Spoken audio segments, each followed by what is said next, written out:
한번 따라합니다. 성도의 시테크 이란 제목으로 좀 은혜를 나누겠습니다. 이제 한 해가 마무리되어 갑니다. 마무리되어 가요. 이제 정말 얼마 남지 않았습니다. 금년 한 해 여러분들은 무엇을 목표로 삼아서 달려오셨습니까? 또 한 해를 결산해 보니 무엇을 남기셨습니까? 또 무엇이 아쉬움으로 남습니까? 이런 연말을 어떻게 보내느냐 굉장히 중요합니다. 어떻게 보내느냐에 따라서 우리네 삶과 신앙이 한 걸음 더 진인보할 수 있기 때문에 굉장히 지금 우리는 중요한 시기를 보내고 있어요. 그래서 그런지는 몰라도 이 중요한 시기 의미 있게 보내려고 하는지도 몰라서 그런지 몰라도 사람들은 연말만 되면요 많은 모임을 갖습니다. 모임을 가져요. 송년 모임을 갖죠. 그러니까 의미 있게 보내기 위해서 모임을 가져요.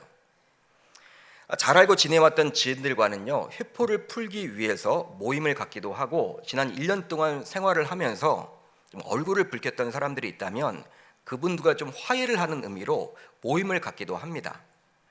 물론 한 해를 마무리하면서 사람들과의 관계를 돈독히 하는 것도 굉장히 중요하기 때문에 송년 모임 자체를 부정적으로만 보아서는 안 되는 것이죠. 송년 모임 가지시길 바라요, 여러분. 그것 자체가 여러분 부정적인 것은 아닙니다. 그러나 이곳에서 예배를 드리는 저와 여러분들은 예수 그리스도를 하나님으로 믿는 신자들이에요. 그러게 연말을 보내는 데 있어서도 하나님을 모르는 세상 불신자들과는 뭔가 달라야만 하겠죠. 바로 그동안 소홀해지는 사람들과의 관계도 잘 챙기되, 그것 때문에 하나님과의 관계를 놓쳐서는 안 된다는 사실입니다. 그러니까 여러분, 신자들은요 굉장히 바빠요. 왜냐하면 하나님을 모르는 세상 사람들은요 사람들과의 관계만 잘 챙기면 돼. 그렇지만 저와 여러분들은 사람들과의 관계도 놓쳐서는 안 되지만 또 누구와의 관계를 잘 챙겨야 합니까? 여호와 하나님. 하나님과의 관계도 놓쳐서는 안 된다는 사실입니다. 즉 사람들과의 관계를 중시하느라 어떤 의미에서 더 중요하다고 여길 수 있는, 볼 수 있는 하나님과의 관계를 놓쳐서는 안 되는 것이죠. 아마도 여러분들은 이 대나무에 대해서 한두 번쯤은 들어보셨을 것입니다. 대나무는요 굉장히 높이 여러분 이렇게 자라죠. 평균적으로 한 20m 이상 자란다 그래요. 20m. 전혀 놀라지 않으세요? 20m. 심지어 어떤 대나무는요 40m까지 자란다고 합니다. 굉장한 높이죠. 요즘 우리가 대나무 쉽게 볼 수가 있지만 한정식 집에 가도요 이 밥그릇 대신에 이 대나무 통에다가 밥을 이렇게 주는 곳도 있더라고요. 아마 여러분들도 드셔보셨는지 모르겠지만 이 대나무, 그러니까 매듭이 지어진 곳을 잘라서 이렇게 밥그릇으로 만든 것이죠. 그런데 그런 대나무가 하늘 높이 자랄 수 있는 것은 오직 매듭 때문이라고 합니다. 여러분, 무엇 때문이라고요? 매듭. 만약 대나무에 매듭이 없다면 금세 휘어지고 갈라져서 그렇게 높이 자라날 수가 없대요. 어떻게 여러분 20m 이상 올라가겠습니까? 심지어 어떻게 40m 이상 올라가겠습니까? 말이 되지 않죠. 휘어진단 말이에요. 그런데 매듭이 있기 때문에 이렇게 높은 위치까지 자랄 수 있게 되는 거예요. 그러게 매듭은 성장을 막는 것이 아닙니다. 우리들이 개인적으로 생각해 볼 때 매듭이 있으면 잘 자라지 못하겠다라고 생각을 하지만 그렇지 않다라는 거예요. 오히려 매듭은 성장을 막는 것이 아니라 제대로 성장하기 위해 버팀목을 마련하는 중요한 발판이라 할 수 있어요. 꼭 필요합니다. 따라서 그런 매듭조차 외면하면서 그저 위로만 뻗어가겠다라는 것은 굉장히 위험한 것이죠. 마찬가지로 우리 신자들, 저와 여러분들은 하나님을 믿는 신자들 아닙니까? 우리 신자들에게 있어서 이런 연말 기간은 일종의 매듭 짓기라고 볼 수 있습니다. 매듭을 짓는 거예요. 한 해를 돌아보면서 우리가 점검해 보면서 잘했던 것들은 우리가 내년도에도 가지고 가고, 또 금년도에 우리가 점검해 봤을 때 좀 부족한 것들은 보완해서 내년도를 준비하고 계획을 해 나가야 하는 것이죠. 즉 신자로서 한 해를 마무리하고 새해를 준비하면서 하나님과의 관계를 잘 점검함으로 무엇보다 매듭을 잘 지을 때 우리들은 신앙적으로 보다 잘 성장하고 성숙하게 되는 것입니다. 마치 대나무처럼 말이죠.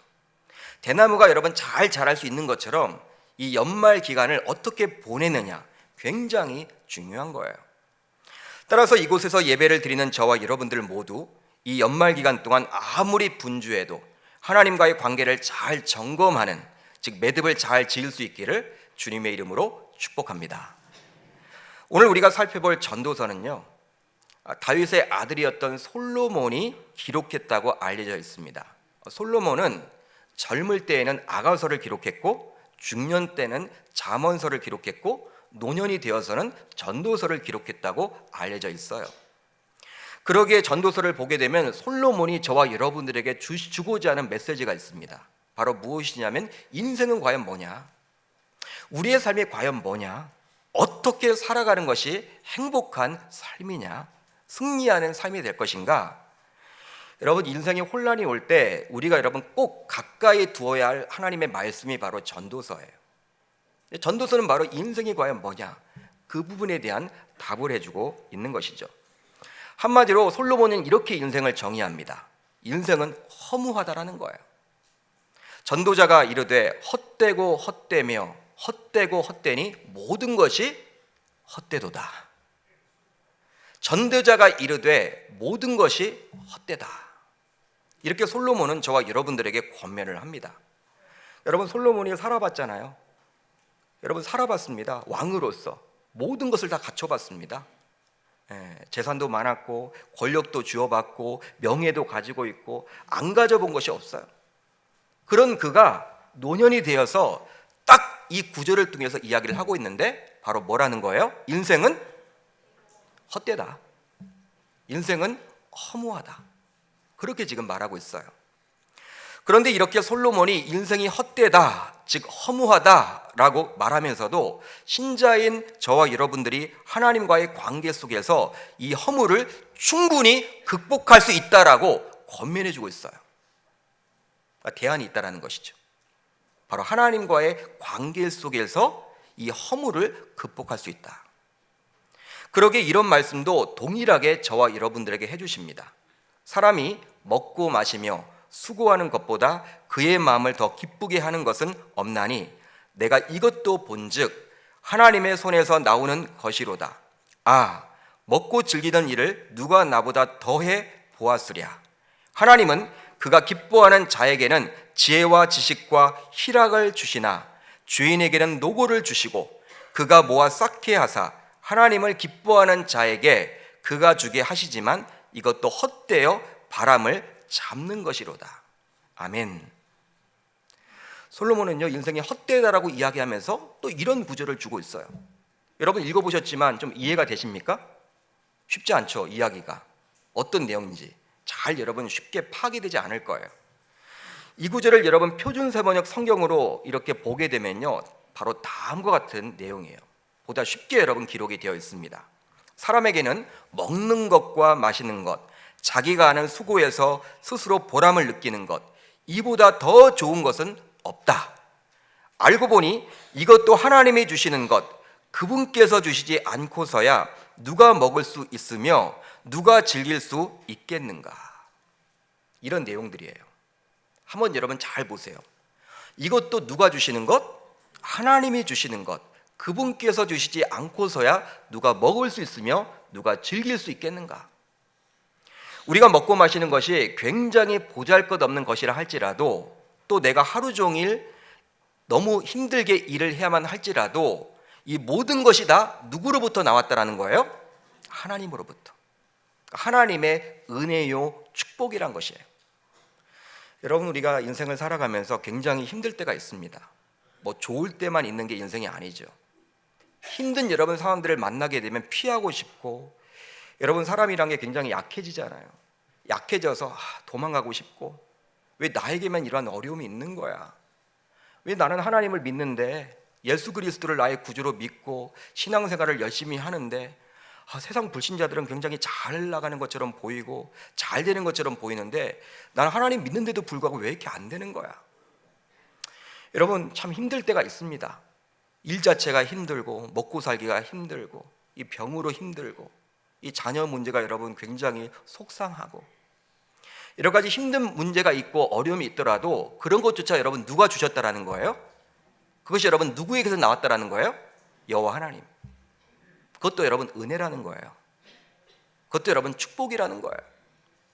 실제로 우리가 먹든지 마시든지 무엇을 하든지 간에 궁극적으로는 하나님의 은혜와 사랑 안에서 주어지는 것입니다.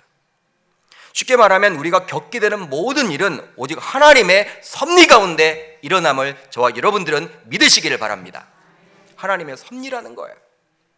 따라서 이러한 하나님의 섭리를 인정하기만 한다면 우리들의 인생에서 만나게 되는 허무함, 즉 인생 무상을 충분히 극복할 수 있다라고 솔로몬은 저와 여러분들에게 지금 권면해 주고 있는 거예요. 여러분, 염세주의, 현대 철학의 하나의 사조가 있습니다. 염세주의 들어보셨죠? 현대 철학을 보게 되면 염세주의가 있어요. 염세주의. 대표적인 염세주의자, 철학자는 쇼펜하우어. 아마 들어보셨을 거예요. 염세주의는 뭐냐면 세계나 인생을 불행하고 비참한 것으로 보며 따라서 개혁이나 진보는 불가능하다고 보는 경향이나 태도를 말하는 거예요. 한마디로 비관주의입니다. 허무주의예요. 그러니까 여러분, 염세주의자들의 책들을 보게 되면요, 막 자살 충동이 느껴져요. 야, 안 되는 거구나. 힘들구나. 노력해도 안 되는구나. 아, 어렵구나. 인생은 고해구나. 고통이구나. 막 생을 끊으려고 해요. 그러니까 염세주의자들의 책을 자꾸 보셔서는 안 돼요, 여러분. 우울해집니다, 여러분. 그러니까 비난, 비판, 부정적인 그런 생각들이 가득 차게 돼요.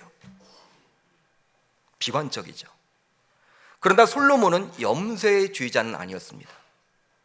인생이 허무하고 헛되다라고 이야기를 하고 있지만, 비관적으로 이야기를 하고 있는 것처럼 보이지만 바로 솔로몬은 하나님을 플러스했던 사람이었어요. 세상의 철학사조인 염세주의는 하나님이 없기 때문에 인생은 지극히 비관적으로 보지만, 솔로몬은 인생은 허무한 것이라고 보면서도 그 인생의 주관자이신 여호와 창조 하나님이 계시기 때문에 충분히 이 허무함을 극복할 수 있다라고 저와 여러분들에게 말해줍니다. 즉 솔로몬은 하나님이 없는 인생이 허무하다라고 이야기를 하고 싶은 거예요. 여러분, 처음에 인생이 허무하다라고 이야기를 했지만 솔로몬이 말하고 싶은 의도는 무엇이냐면 하나님이 없는 인생이 허무하다. 야, 너희들 뭘 가지면 행복한 것처럼 느껴져? 돈이니? 명예니? 권력이니? 뭘 정말 가지고 싶어? 그것만 있으면 행복할 것처럼 느껴지지, 보여지지, 생각이 하지.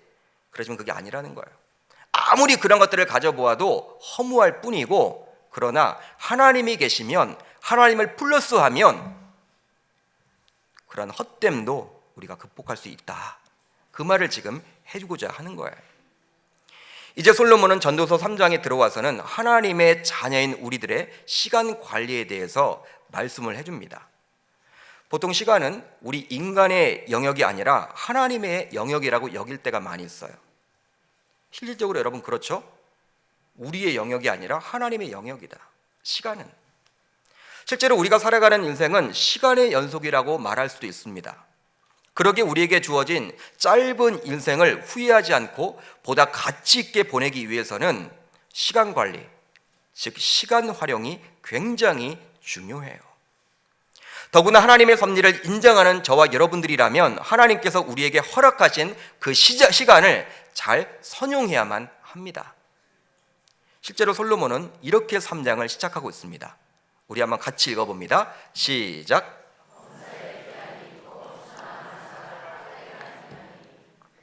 아멘. 범사에 기한이 있고 천하만사가 다 때가 있나니. 여러분, 이 말이 어떤 뜻입니까?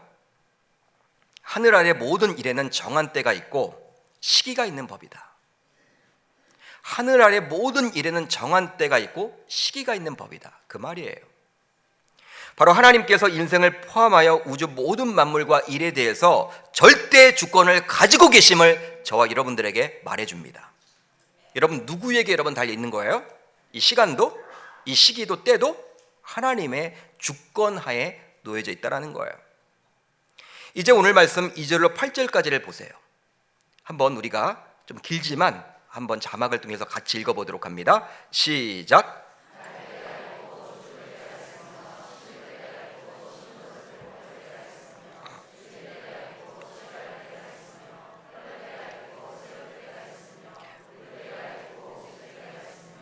슬퍼할 때가 있고 춤출 때가 있으며 돌을 던져버릴 때가 있고 돌을 거둘 때가 있으며 안을 때가 있고 않는 일을 멀리할 때가 있으며 찾을 때가 있고 잃을 때가 있으며 지킬 때가 있고 버릴 때가 있으며 찢을 때가 있고 꿰맬 때가 있으며 잠잠할 때가 있고 말할 때가 있으며 사랑할 때가 있고 미워할 때가 있으며 전쟁할 때가 있고 평화할 때가 있느니라.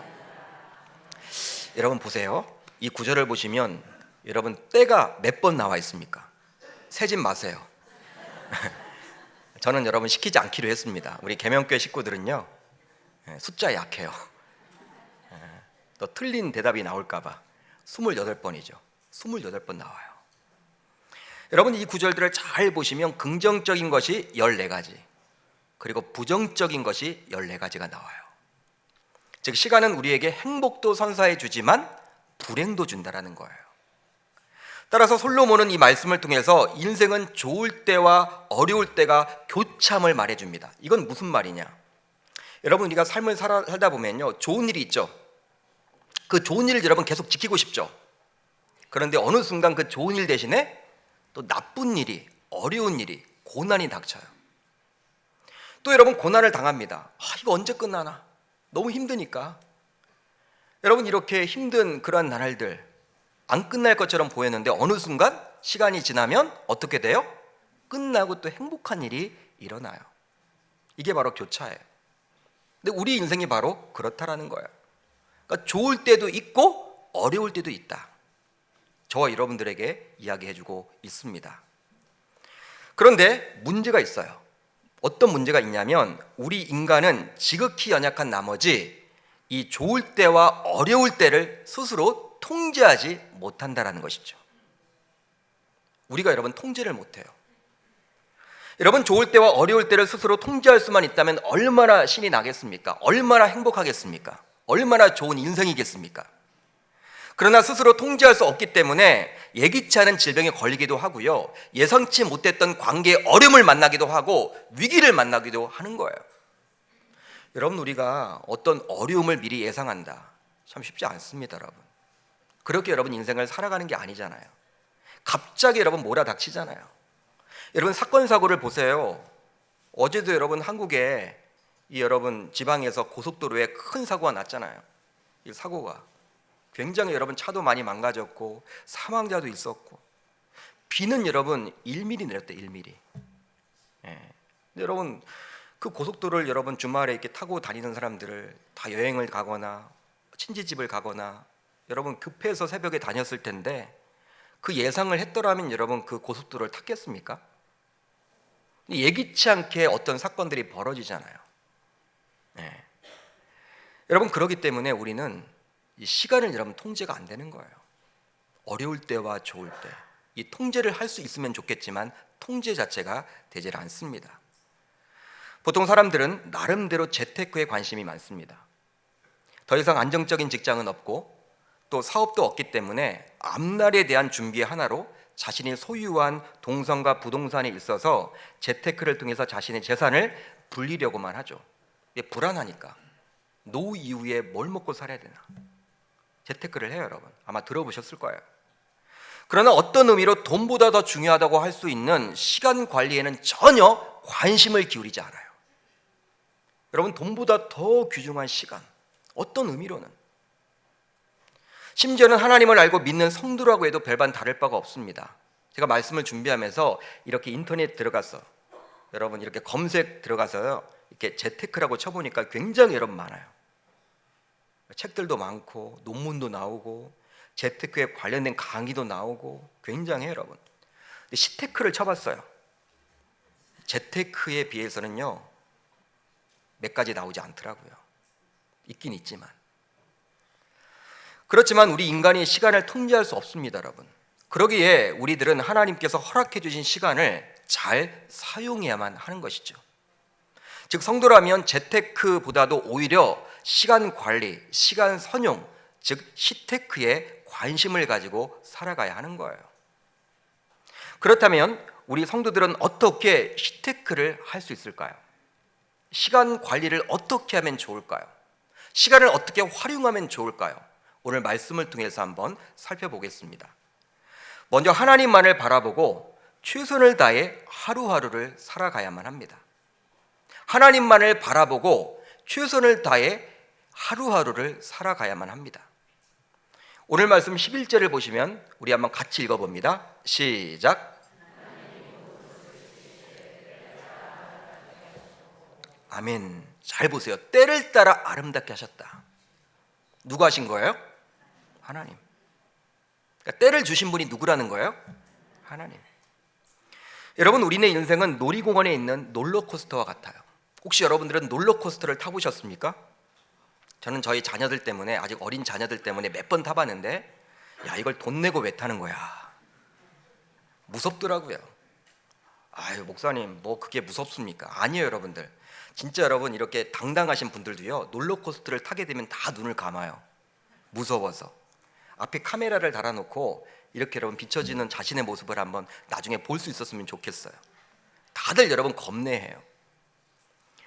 여러분, 롤러코스터를 처음 타면요, 별로 안 무서워요. 천천히 갑니다. 그리고 올라갑니다. 뭐 이게 왜 무서워? 막 소리를 왜 지르는 거야? 그런데 어느 순간 여러분 급강하를 해요. 확 여러분 떨어집니다. 그리고 어느 순간은 안전벨트를 맸지만 밑으로 떨어질 것만 같은 360도 회전을 합니다. 굉장히 여러분 아찔해요. 공포 그 자체입니다, 여러분. 평안함이 있고요, 또 불안함이 있고요, 또 두려움이 있고요, 환희가 있고 또 슬픔 등의 온갖 감정이 모두 존재하는 곳이 바로 롤러코스터 아니에요. 여러분, 롤러코스터 사는 사람들의 모습을 보면 처음에 평안하다니까? 그것만 계속하는 것이 아니라 막 깜짝 놀래고 두렵고 내리고 싶고 막 소리를 지르고. 여러분, 롤러코스터 안에서 벌어지는 바로 그러한 감정들의 모습인데 우리네 인생이 바로 그렇다라는 거예요. 여러분, 우리의 삶에 좋은 일만 일어난다면 얼마나 좋겠습니까? 얼마나 좋을까요? 그러나 그렇지 않음을 우리는 이미 잘 알고 있습니다. 경험해 봤습니다. 그렇지만 삶을 살아가면서 행여 어려움을 통하고 있더라도 지금 이 순간 이곳에 나와서 예배를 드리는 여러분들 가운데 위기를 만나서 힘들고 어렵더라도 그 어려움조차도 하나님의 시간표 안에서 일어난 것이라 생각한다면 우선적으로 우리의 마음가짐이 달라지게 되겠죠. 즉, 자신에게 허락된 그 시간을 함부로 보내지는 않을 거예요. 왜? 귀중한 시간이죠. 누가 주셨기 때문에? 하나님이. 따라서 자신에게 주어진 그 시간에 최선을 다하며 충성되이 살아갈 수 있게 되는 것입니다. 바로 예배 시간에는 최선을 다해서 우리 예배에 집중하실 수 있기를 바라요. 여러분, 우리가 먹고 마시고 무엇 하든지 간에 자신이 여러분 그 할 때는요, 그 시간을 여러분 즐길 수 있기를 바라고 최선을 다하시기를 바라고 성실하게 그 시간을 보낼 수 있기를 바라요. 여러분, 우리가 예배당에서 지금 와 있습니다. 뭐 하기 위해서 와 있습니까? 하나님 앞에 예배 드리기 위해서, 영과 진리로 하나님을 만나고 돌아갈 수 있기를 바라요. 여기에 집중할 수 있기를 바랍니다. 우리가 여러분 또 직장에서 일을 할 때에는요, 자신에게 맡겨진 일을 충성되이 즐거움을 가지고 일해 보실 수 있기를 바라요. 일이 만만치 않지만, 굉장히 힘들고 어렵지만, 왜? 그 일조차도 누가 주신 거예요? 하나님이. 하나님의 때에, 하나님의 시간표 안에서 내가 일할 수 있는 시간을 주신 거예요. 또 학교에서 공부를 하고 있다면 학생의 본분을 잘 살려서 감사함으로 최선을 다해야만 합니다. 왜냐하면 공부하도록 하나님께서 주신 시간이기 때문이죠. 그렇습니다. 운동을 하든지 간에, 또 식사를 하든지 간에, 여행을 하든지 간에, 무엇을 하고 누구를 만나든지 간에 우리들은 적극적으로 그 시간을 보내야만 하는 거예요. 즉, 일을 할 때는 열심히 최선을 다해서 일을 해야만 하고, 놀 때는 또 최선을 다해서 놀 수 있어야만 합니다. 근데 제일 안타까운 분이 어떤 분이에요? 일하는 것도 아니고 노는 것도 아니고 어정쩡하게 있는 분들. 여러분, 놀 때에는요, 여러분 화끈하게 여러분 노실 수 있기를 바래요. 근데 일을 여러분 해야죠. 여러분, 이런 광고 카피도 있잖아요. 열심히 일한 당신 떠나라. 이런 광고도 있잖아요, 여러분. 그러니까 여행을 가서는 여러분 정말 여행에 집중하셔야 되죠. 병원 치료를 받으실 때는요, 힘들고 어려운 시간이지만 이것도 여러분 누가 주신 거예요? 하나님께서 나에게 주신 이 고난이지만 이때 이 고난 다음에 또 행복이 올 것을 기대하면서 여러분 그것도 즐겨보실 수 있기를 바라요. 뭐든지, 그러니까 적극성을 가지고 최선을 다해서 살아가 볼 수 있기를 주님의 이름으로 축복합니다. 여러분, 왜 그렇게 살아가야 하냐면 자신에게 주어진 지금의 때가 바로 동일하게 또 자신에게 주어질 것이라고 기대할 수 없기 때문입니다. 살아가는 성도 여러분, 우리들은 보통 태풍하면 무조건 부정적으로만 바라봅니다. 왜냐하면 태풍이 주는 피해가 크기 때문에. 그러나 태풍은 바다를 비롯한 자연을 완전히 뒤집어 놓아요.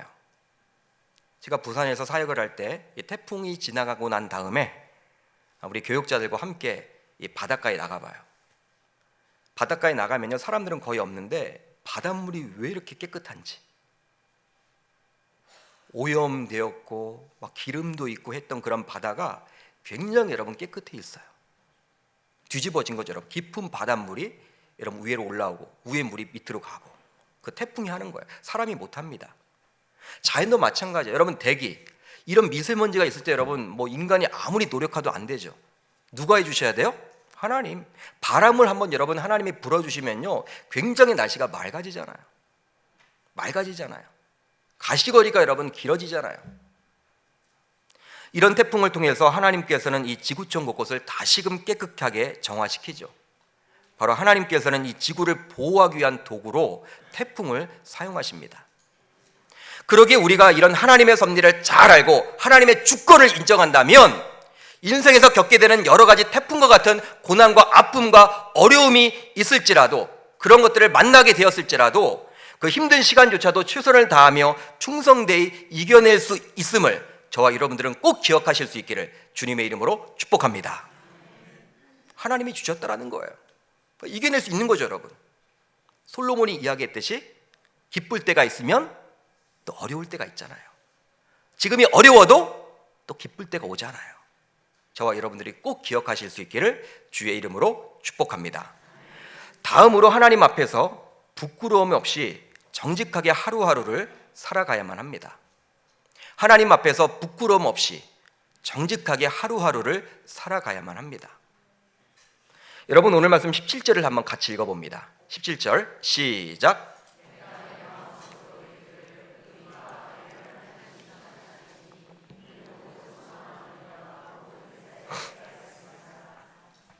의인과 악인을 하나님이 심판하시리니 이는 모든 소망하는 일과 모든 행사에 때가 있습니다.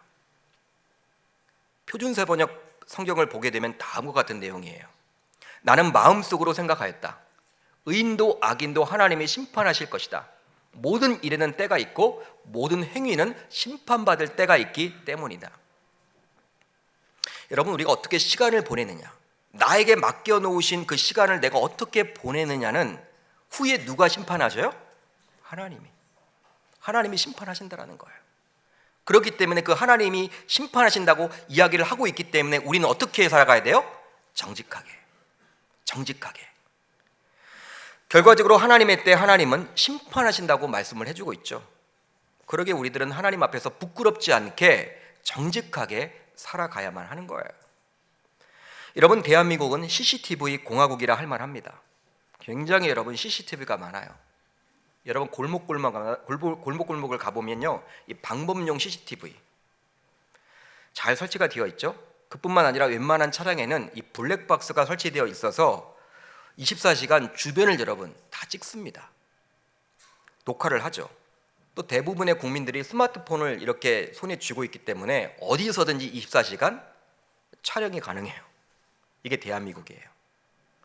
그러다 보니 어떤 범죄가 일어나게 되면 이런 방범용 CCTV나 또 차량용 블랙박스는 범인을 검거하는 데도 큰 도움이 된다고 합니다.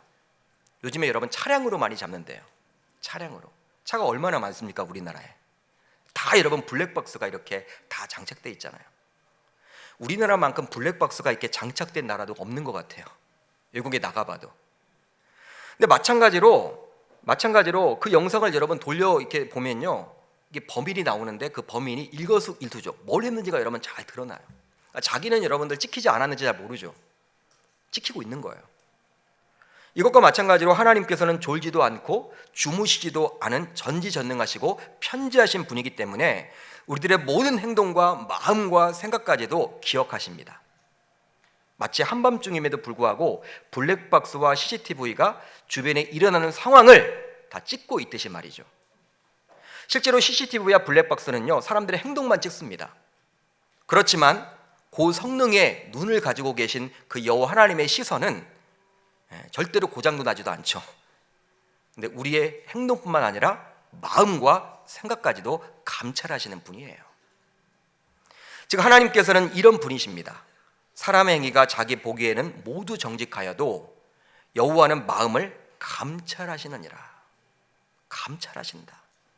내가 보기에는 정직하게 보여도 하나님은 우리의 마음속까지 뚫어지게 보신다라는 거예요.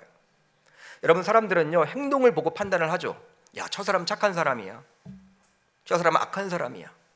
하나님은 우리의 행동뿐만 아니라 우리의 마음까지도 보신다라는 거예요. 그러기에 우리들은 자신에게 주어진 시간 안에서 누구보다도 정직하게 살아가야만 합니다. 하나님을 믿지 않은 세상 불신자들은 사람들의 시선이 두려워서 정직하게 살려고 한다면, 하나님을 믿는 저와 여러분들은 사람들의 시선보다도 우선적으로 하나님의 시선에 신경을 쓰고 살아가야 할 줄 주님의 이름으로 축복합니다. 사랑하는 성도 여러분, 우리가 잘 알고 있는 다윗이 있습니다. 이 다윗은 어떠한 분이었습니까? 어떤 의미로 이 예배당에 나와 있는 저와 여러분들보다도 더 악한 짓을 많이 했던 사람이 바로 다윗이었어요. 우리아의 아내 밧세바를 간음했고, 그 간음죄를 이렇게 덮기 위해서 살인 교살죄를 저질렀습니다. 악질적인 죄인이었죠. 그럼에도 불구하고 하나님께서는 그를 인정하세요. 그를 인정해 주십니다.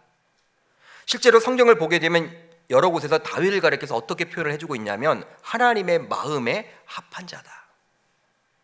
하나님의 마음에 합한 자라고 하나님은 다윗을 평가해줘요. 그렇다면 다윗의 어떠한 면이, 어떠한 모습이 하나님의 마음에 합하게 되었을까요?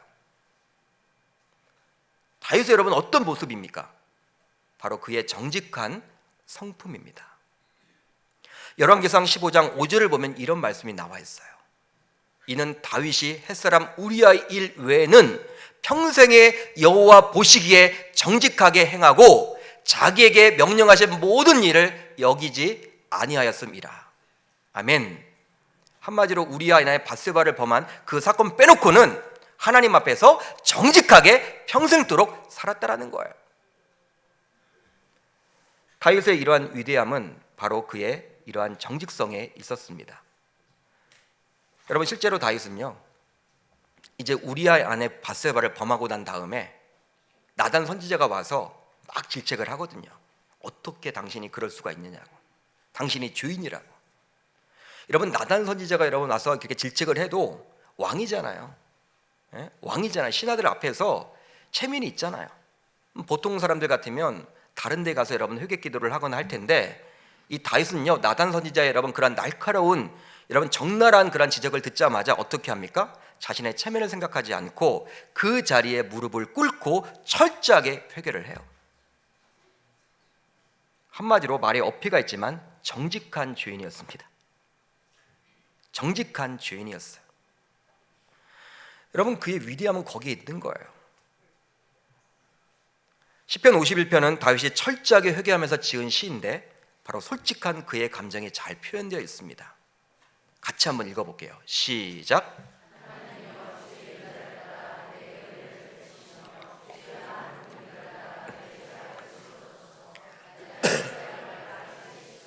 나의 죄를 깨끗이 제하소서. 물은 나는 내 죄가를 아오니. 아멘. 여러분, 얼마나 여러분들 정말 자신의 솔직한 감정을 표현하고 있습니까? 하나님, 나는 죄인입니다.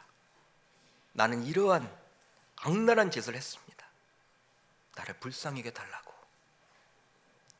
자신의 체면이 있습니다. 왕입니다. 나단 선지자가 여러분 원망스러울 수 있을 거예요. 핑계를 댈 수도 있을 거예요. 그렇지만 다윗은 여러분 철저하게 회개를 해요. 이처럼 다윗은 하나님께 철저하게 회개를 하고 난 다음에 하나님께 다음과 같이 또 요청을 해요. 바로 51편 10절인데 이 내용이에요. 하나님이여, 내 속에 정한 마음을 창조하시고 내 안에 정직한 영을 새롭게 하소서. 아멘. 다윗은 내 안에 정직한 영을 새롭게 부어달라고 주님께 기도하고 있어요. 회개 기도를 하고 난 다음에 하나님 딱 한 가지 내 안에 정직한 영을 좀 부어주시면 좋겠습니다. 내가 이 죄를 지음으로 말미암아 하나님과의 관계가 단절되어서 내 마음에 있는 이 정직한 영이 사라져 버렸습니다. 나는 정직한 영 없으면 살아갈 수가 없습니다. 나에게 이 정직한 영을 좀 부어달라고 다윗은 그렇게 기도합니다.